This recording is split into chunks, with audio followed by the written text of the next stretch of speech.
এদিকে সবাই ভাবলো ঝিলিক খুব মহান কাজ করেছে, খুব ভালো। 5 লাখ টাকা না হয় চুরি করেছে, কিন্তু 2 কোটি টাকা তো ফিরিয়ে দিয়েছে। হোয়াট? আপনাদের বাড়ি 2 কোটি টাকায় কিনেছে ঝিলিক? আরে বাবা, ঝিলিক কিনবে কেন? আর ঝিলিক টাকা পাবেই বা কোথা থেকে? বাড়ি কিনেছে তো দিদি, কিনে ফিরিয়ে দিয়েছে ঝিলিকের কথায়। এই কথা আপনি আগে বলেননি কেন? কি করে বলবো? তুমি তো আমার কথা বিশ্বাসই করো না। এখন ওনার মুখে শুনে বিশ্বাস হলো তো? মা এত বড় বোকামো করলো কি করে? ছি ছি, আপনি এরকম বলবেন না। যতই হোক উনি তো আপনার মা, আর তাছাড়া উনি খুব সরল, তাই ঝিলিককে বিশ্বাস করেছে। সেটাই তো অবাক লাগছে, যে কাকে বিশ্বাস করতে হয় আর কাকে নয় সেটা মা এখনো বুঝলো না। বললাম না উনি সরল মানুষ। আমি তো ওনাকে দেখেছি, দেখলেই বোঝা যায় ওনার মনটা খুব ভালো। আর মন ভালো হওয়া তো কোনো অপরাধের কাজ নয়, কিন্তু যারা ওই মন ভালো হওয়াটাকে স্বার্থের জন্য ব্যবহার করে, অপরাধী তো তারা। যেমন ঝিলিক। স্যার, ম্যাডাম এসেছেন। দেখেছো, শয়তানের নাম নিতে শয়তান হাজির। না না, আপনি এভাবে বলছেন কেন? ও দেখুন হয়তো ক্ষমা চাইতে এসেছে। আসলে ওর তো আবার একটা গুণও আছে না, অপরাধ করতেও বেশি সময় লাগে না, আর ক্ষমা চাইতেও বেশি সময় লাগে না। বলো দেখা হবে না। না না, একবার দেখা করে নিন না। না, কি হলো? যাও, বলে দাও।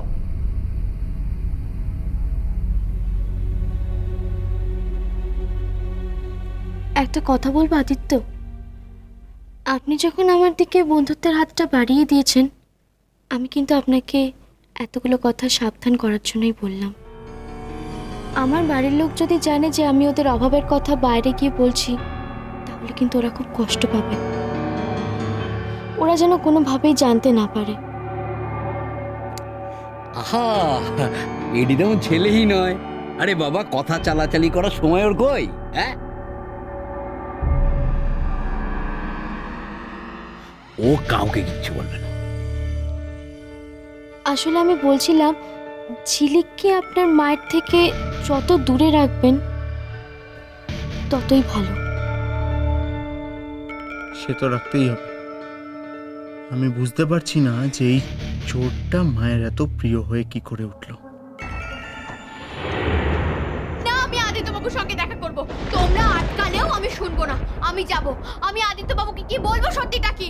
আমি যতক্ষণ না বলছি সত্যিটা কি, ততক্ষণ আমি এখান থেকে যাব না। আমি আদিত্য বাবুর সঙ্গে দেখা করব। এডি এডি এডি, তোমার যাওয়ার দরকার নেই, আমি দেখছি। না অখিল বাবু, ব্যাপারটা আমাকে দেখতে দিন।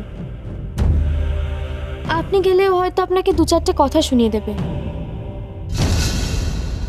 কিন্তু ও আমাকে কিচ্ছু বলবে না, কারণ ও জানে ওর আসল পরিচয়টা আমি জানি। 1 মিনিট আদিত্য।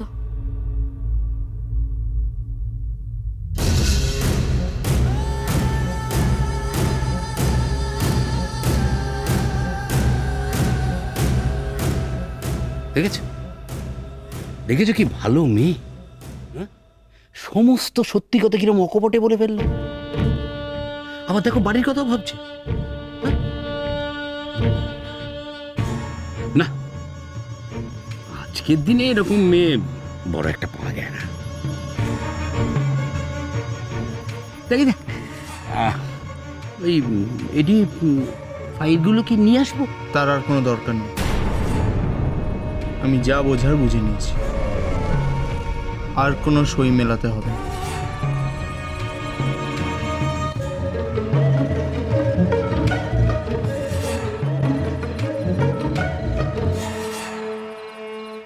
না না, আমার আদিত্য বাবুর সঙ্গে দরকার আছে, আপনি বিশ্বাস করুন। আমাকে দেখা করতে হবে ওনার সঙ্গে, আমার জরুরি দরকার আছে। আমাকে যেতে দিন ওনার কাছে, আমার দরকার আছে। আমাকে দেখা করতে হবে ওর সঙ্গে। আদিত্যর দেখা হবে না।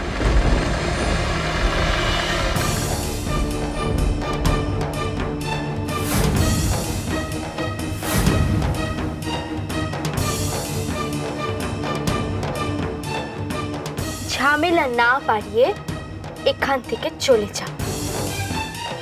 তুমি এখানে? আদিত্য আমার বন্ধু। বন্ধু? কবে থেকে? সেটা জানার কি তোর খুব জরুরি? বন্ধু ব্যাস, এখন যা এখান থেকে বেরিয়ে যা। আমি যাব না। আমি যে কাজটা করতে এসেছি সেটা না করে আমি এখান থেকে যাব না। ঝিলিক, তোকে কোনো মান সম্মান নেই? তখন থেকে তুই আদিত্যর সঙ্গে দেখা করতে চাইছিস, আর আদিত্য তোর সঙ্গে দেখা করতেই চাইছে না। আর দেখ না, আমার সঙ্গে দেখা করবে বলে আমি আসতে আদিত্য আমাকে ডেকে নিয়ে গেল। শুধু তাই নয়, আমার জন্য অপেক্ষাও করছিল। এখানে বেকার সময় নষ্ট না করে না, যা নিজেকে বাঁচানোর জন্য রাস্তা খুঁজে বের কর।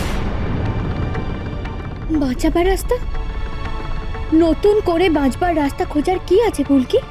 আছে, একটু আগে পর্যন্ত ছিল না ঝিলিক, কিন্তু এখন তোকে নতুন করে নিজের পরিচয় খুঁজে নিতে হবে।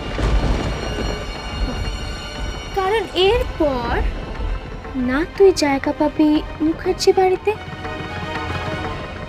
না পাবি রায়চৌধুরী বাড়িতে। তোর মাসিও তোকে কাছে টেনে নেবে না, এমনকি মনিও না। আমি জানি ফুলকি, আমি বেশ বুঝতে পারছি তুমি কিছু একটা করছো। না, আমি তো কোনো ক্ষতি করিনি। আমি শুধু আমার লাভের কথা চিন্তা করেছি। তুই যত দিন ছিলিস, প্রতিটা মুহূর্তে তুই আমাকে দাবিয়ে রেখেছিলিস ঝিলিক। তুই যখন যখন ছিলিস তখন তখন এই ফুলকির কোনো অস্তিত্ব ছিল না কারুর কাছে। কিন্তু আজ আমি একটা ব্যাপারে তোর থেকে অনেকটা এগিয়ে গেছি। তোকে টপকে গেছি ঝিলিক, তোকে টপকে গেছি। আদিত্যর কাছে তোর কোনো অস্তিত্ব নেই, আছে আমার। তাই বেকার সময় নষ্ট করিস না। ওপরে উঠতে কে না চায় বল? সবাই চায়, আমিও চেয়েছি, কিন্তু কোনো অন্যায় করিনি। কেন করো ফুলকি এরকম? কি পাও তুমি এরকম করে? আমি জানি না তুমি কি করতে চাইছো, কিন্তু এটা খুব ভালো করে জানি তুমি কোনোদিনও কারোর ক্ষতি ছাড়া ভালো করতে পারো না, কোনোদিনও না। তুমি বোধহয় ভুলে গেছো ফুলকি, তোমাকে আমি কোথা থেকে নিয়ে এসেছিলাম। চুপ, একদম চুপ। তুই ভুলে যাস না আমি এখনো তোর সামনে দাঁড়িয়ে আছি এবং তোর সঙ্গে ভদ্রভাবে কথা বলছি। তাই ভদ্রভাবেই তোকে বলছি, তুই এখান থেকে বেরিয়ে যা। আর তুই যদি আমার অতীত নিয়ে একটাও কথা বলার চেষ্টা করিস, আমি কিন্তু দারোয়ান ডেকে তোকে ঘাট ধাক্কা দিয়ে বের ধাক্কা দিয়ে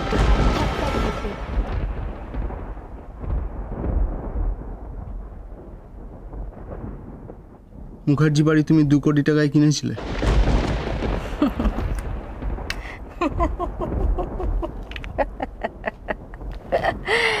তুমি হাসছো?